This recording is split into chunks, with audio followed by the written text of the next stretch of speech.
Baking with almond flour can be a little hit or miss depending on the brand.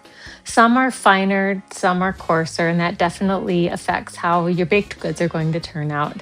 The ones that are finer, your baked goods will be lighter and fluffier, and those that are coarser will turn out baked goods that are maybe a little heavier or denser or even a little bit oily. So I tested Bob's Red Mill Superfine almond flour across 3 everyday bakes just to see how it would perform in an everyday home kitchen. It's made from blanched whole almonds, and it's quite powdery and ground very, very finely.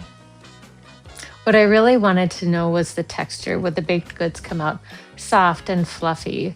The structure, would they be crumbly and fall apart, or would they hold together well? And the moisture, would they be soft and moist or dry? And most importantly, the flavor, how will they taste?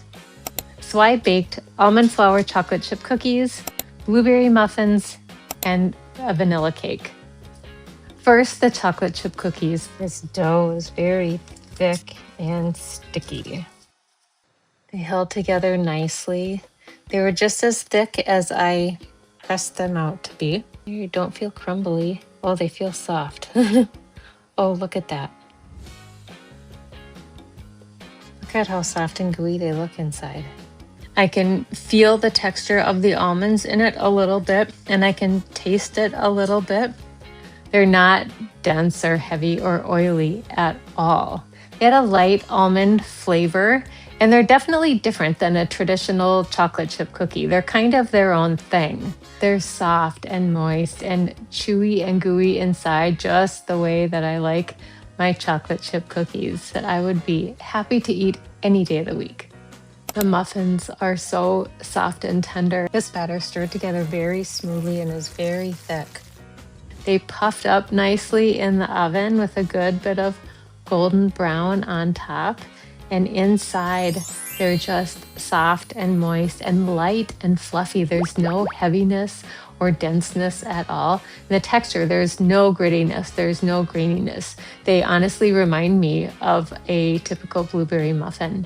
The cake was soft and moist and buttery and velvety. The batter mixed up thick and fluffy, and I need to spread it into the pan. It's not thin enough to fill the pan on its own. Right out of the oven, you can see how nice and golden brown the tops got. They didn't rise. There's no real dome to them. The tops are flat. They spring back slightly when I touch them. It's very light and delicate, and I knew I wanted to frost it, so I chilled it to firm it up a little bit. It was slightly dense, but somehow still felt light and fluffy. It sliced cleanly without crumbling or falling apart.